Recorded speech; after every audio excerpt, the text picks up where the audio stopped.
거친 막말을 쏟아내고 있는 건 민주당 내 강경파 의원들뿐만이 아닙니다. 그 뒤에 있는 강성 지지층들이 있기 때문이겠죠. 비명계를 향해서는 조금 전에 얘기해드린 일부 의원들을 향해서는 정치적 행위라고 보는 사람들도 있어요. 그게 좋든 나쁘든. 그런데 이번에는 정치인도 아니에요. 이 연예인을 타겟으로 공격을 퍼붓고 있다고 합니다. 연예인인데. 누굽니까? 네, 바로 월드스타 이정재 씨입니다. 이정재요? 네, 지난 주말 이정재 씨와 한동훈 장관이 한 고깃집에서 저녁을 먹고 찍은 사진이 SNS에서 화제였습니다. 그러자 이제 민주당 지지 성향이 많은 그 온라인 커뮤니티에서 한 장관이 아닌 이정재 씨를 향한 비판이 쏟아지고 있는데요. 아니 왜요? 같이 밥 먹었다고? 네, 그 이유가 가장 주 이유인 것으로 보입니다. 이정재 씨 왜 그랬어요? 극우와 친구 이런 글도 올라왔고요. 김어준 씨가 운영하는 딴지일보 자유 게시판에는 예? 이정재 손절 이런 원색적인 비난이 난무하고 있습니다. 어허. 어제도 저희들 잠시 이 사진 전해드렸습니다만 한동훈 장관 그리고 이정재 씨는요 30년 지기예요. 고등학교 친구래요. 어떤 인연인지 좀 볼까요? 왼쪽에 있는 이정재 그리고 오른쪽에 있는 한동훈 두 학생이 어렸을 때 저 사진 보이십니까? 졸업사진에도 저렇게 같이 나와 있어요. 1973년 동갑내기 현대고등학교 5기 동창. 그런데 1995년에 이정재 씨는 모래시계로 스타덤에 올랐고 한 장관은 사법시험에 그때 합격을 합니다. 또 2022년 둘 다 제2의 인생이 열리죠. 이정재 씨 바로 그 유명한 넷플릭스 이 영화 오징어 게임으로 에미상을 수상을 했죠. 저 때 이정재의 모습입니다. 야, 저 모래시계 때. 근데 알고 봤더니 저 때 이정재가 잘 나갈 때 한동훈 장관은 그때 사법시험에 합격했대요. 둘이 얼마나 축하해 줬겠습니까? 그런 사이예요. 자, 그리고 지금은 한동훈 장관은 법무부 장관이 됐습니다. 그래서 야, 오랜만에 밥 한번 먹자. 그래서 그래, 먹자. 물론 둘이 그냥 조용히 먹을 수도 있었겠죠. 근데 이제 사진을 올린 것은 나름 이유는 있을 거라고 생각합니다. 그런데 어느 날 저녁 같이 밥 먹었다고 지금 저렇게 되는 거예요? 어떻게 보십니까? 그러니까 저 사진도 팬들이 올린 거예요. 그러니까 어디서 이정재 씨나 한동훈 장관이 올린 것이 아니라 그러니까 워낙 유명 인사들이다 보니 알아보는 사람들이 많았을 것이고 그렇죠. 사진 찍자고 하는 분도 많은데 친절하게 거기에 대해 응한 것뿐이죠. 그리고 이정재 씨가 연예인으로서 어떤 정치적 성향이나 정치 현안에 대한 의견을 밝혔다면 예. 저는 거기에 대한 옳고 그름의 비판은 감수해야 된다고 봅니다. 그런데 이번 사안은 이정재 씨가 정치적 성향을 밝힌 것이 아니라 그냥 고등학교 친구와 밥 먹은 게 다예요. 그것만 가지고 그 친구가 현직 장관이라는 이유로 이 정치적 특정 팬덤의 원색적 비난의 대상이 되는 건 과해도 너무 과하다고 생각을 하고요. 많은 중도층과 무당층 국민이 이걸 보고 어떻게 생각하겠습니까? 아니 고등학교 동창이랑 밥 먹었다고 개딸이라는 강성 팬덤이 오징어 게임으로 국위선양한 우리나라 대표 배우를 이렇게 공격하고 물어뜯는구나. 저 되게 이상한 팬덤이다라고 생각하지 않겠어요? 예. 그러니까 이 강성 팬덤 때문에 그 정치 집단에 대한 지지를 거두는 현상도 요즘 많이 일어나고 있거든요. 그러니까 이런 과도한 악플이나 이 정치적 공격이 결코 그 팬덤이 좋아하는 정치인이나 정당에도 득이 안 된다라는 말씀을 드리고 싶네요. 지금 사진 나오고 있습니다만 요 대목에서 이런 얘기하면은 좀 죄송합니다만 역시 이정재는 학교 다닐 때부터 잘생겼어요. 이 인기가 많았을 것 같고 한동훈 학생은 역시 공부를 열심히 했을 것 같은 그런 모습인데 아니 둘이 30년 전 친구 고등학교 친구 만나는 게 문제가 된다. 아니 그러니까 30년 우정을 그 개딸들의 그 알량한 정치적 감각으로 저렇게 맹공을 퍼붓는다는 거는요. 이거는 좀 이렇게 우리가 보통 생각하는 상식, 윤리 이런 데에 그냥 역행하는 거고요. 예. 거꾸로 생각하면은 이른바 이제 한국의 좌파들은 또 자기 쪽 응원해주는 연예인들에 대해서는 개념 연예인이다 이렇게 하면서 엄청 띄우잖아요. 근데 우리가 딱 2008년에 경험하지 않았습니까? 뇌송송 구멍탁, 미국산 소고기 먹으면 뇌가 송송 탁. 근데 그때 한 그 여자 탤런트인가요? 나는 미국산 쇠고기를 먹느니 차라리 내 입에 청산가리를 털어넣겠다. 이런 그 극단적인 극언을 한 그 연예인도 있고 그런데 또 이제 문재인 전임 정권 때는 그런 분들을 갖다가 또 그냥 출연도 잘 시켜주고 중용을 해요.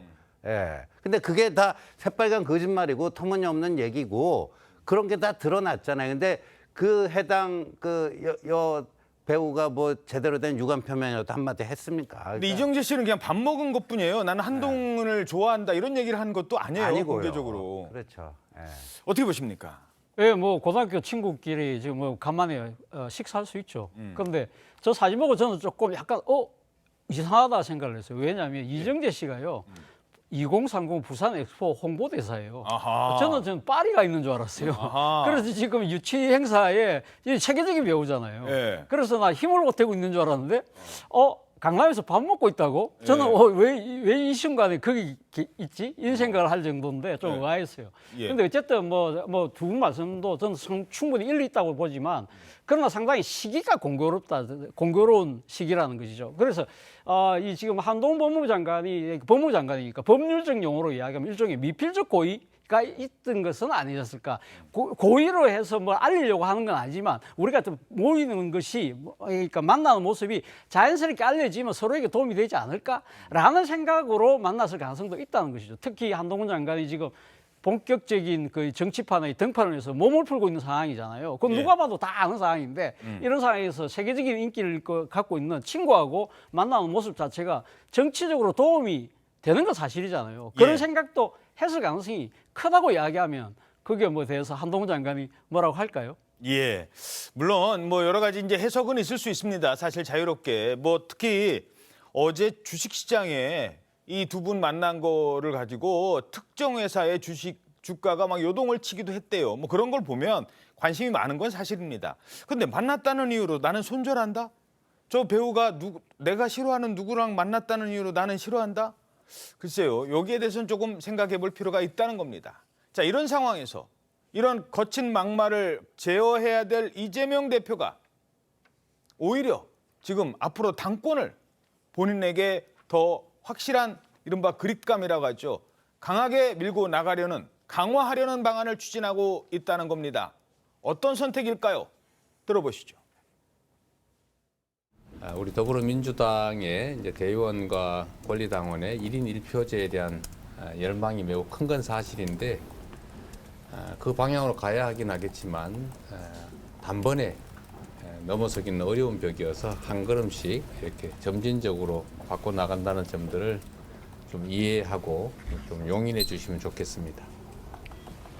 비명계 의원님들 반발이 좀 예상이 되는데 의견이 있는 건 당연하고 충분한 협의 논의를 거쳐서 그 의견들 모아 나가도록 하겠습니다.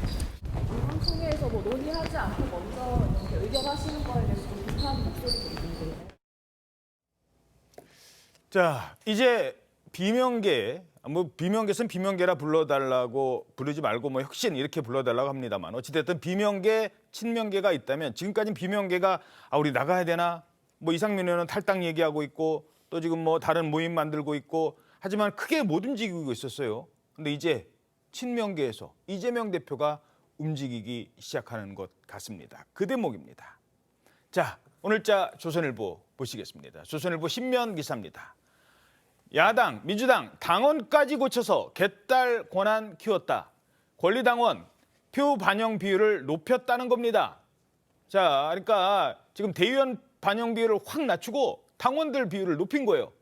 이러니까 비명계에서는 아니 우리가 개딸당입니까? 이런 비난까지 나오고 있다고 합니다. 자, 황 기자, 이게 어떤 내용이에요 지금? 네, 민주당은 어제 당무위를 열어서 권리당원의 표의 가치를 3배 이상 높이기로 결정했습니다. 현재는 권리당원 60표 정도가 대의원 한 표와 맞먹었는데 이걸 20대 미만으로 조정하기로 한 겁니다. 권리당원의 표 가치가 3배 이상 높아지는 것이고 3배 이상? 네, 그렇습니다. 권한도 커지는 건데 이렇게 대의원 권한을 축소시키고 권리당원 권한을 확대시키는 건 친명계와 강성 지지층이 줄곧 요구해온 사안입니다. 예. 이렇다 보니 비명계는 즉각 반발했는데요. 이재명계가 내년 전당대회에서도 당권을 잡기 위한 사전 포석이라는 분석 속에 이재명 사당화의 완성이다. 팬덤 정치의 늪에 스스로 빠지는 길 이런 비판이 이어졌습니다. 자, 물론 이건 이제 전당대회와 관련된 거예요. 당대표 뽑는 문제입니다. 그러니까 뭐 내년 총선 공천과 그런데 내년 총선, 내년 다음에 전당대회 때도 또 이재명 대표 체제로 간다는 게 유력해진다면 앞으로 전당대회뿐만 아니라 공천 과정에서도 강하게 반발 못하는 거예요. 그런 분위기로 간다는 거예요. 근데 왜 하필 지금이냐? 이런 얘기가 나오고 있는데 대의원제 개정을 지금 꺼내든 이유는 뭐로 파악되고 있어요?